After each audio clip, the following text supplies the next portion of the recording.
Ito na mga lods ang prepare natin, no? Bagong dating lang.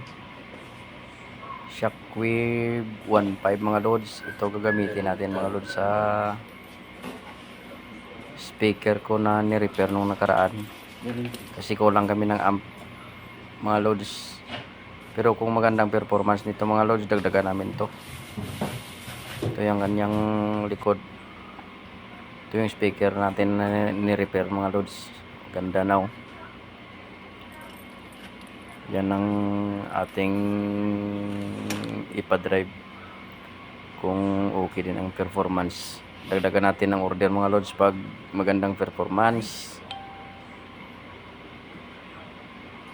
Tapos ito pang isa naming ginagamit mga lods, oh.